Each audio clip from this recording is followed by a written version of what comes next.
My gosh, alright, welcome back to Omega Ruby and Alpha Sapphire E3 Thoughts. Man, I have been working so much lately, I have hardly had time to record these or, even publish these on YouTube because I've got a few ready to go. But hopefully I'm going to record all the Nintendo stuff before my friend comes around and we can, go for something to eat. So Omega Ruby Alpha Sapphire, this one's a very easy one. Pre-cutscene bullshit. There was none. It was pure gameplay, as the Pokemon trailers usually are. Very good. Graphics, perfect. 5 out of 5. It's an updated version of Ruby and Emerald, or Ruby and Sapphire. I would love, in my opinion, let's move on to gameplay here. In my opinion, it's Pokemon, it's never the best gameplay, but 4 out of 5 has to be given for it. Because, in my opinion, Ruby and Sapphire was the last good Pokemon game. Diamond and Pearl to me was shit. I don't even remember anything about Diamond and Pearl at all. It's that forgettable to me. Black and White was absolute fucking garbage. Black and White 2 was just as much garbage.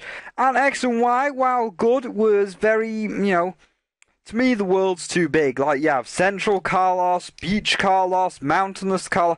Too fucking big. Way too big. Makes it too tedious to get around. That's why I only got to the 5th gym after switching all the lights on in, the main city, which is supposed to represent Paris. And I didn't get any further than that, and still haven't got any further than that. I am trying, but I'm just I'm not invested.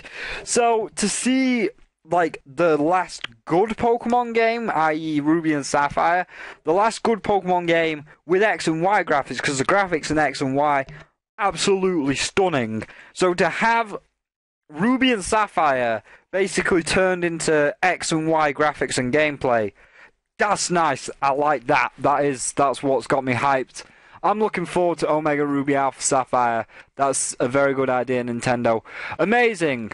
Features and gimmicks. Well, it's a remake of Ruby and Sapphire with X and Y graphics. So the feature of updating the graphics and updating the gameplay, that's 5 out of 5 for doing that. Now, if you can do the X and Y graphics and gameplay thing for Heart Gold and Soul Silver, where the Pokemon can follow you, then we're... Actually, that's a good point. Sorry, I've got to have to take 1 point away because I know the Pokemon don't follow you in this game like they did in Heart Gold, Soul Silver, so... Sorry, Nintendo. You almost had it perfect by updating the graphics, but you didn't make the Pokemon follow you like in Heart Gold and Soul Silver, so a point must be deducted. That is a beautiful sunset. So as the sun sets and the night rises, what's my impressions? Obviously, my impressions are good. 4 out of 5. The Pokemon don't follow you, so that's shit, but having a... Omega Ruby and Alpha Sapphire, Ruby and Sapphire, last good Pokemon game with X and Y graphics, very good. My final verdict for this game, my personal view, 4 out of 5. I'm going to buy it on the Game Boy or 3DS when it comes out. Omega Ruby Alpha Sapphire, totally worth saving in my book. That goes into Nintendo's bank. That's about it for me. That's an easy one for me to comment on.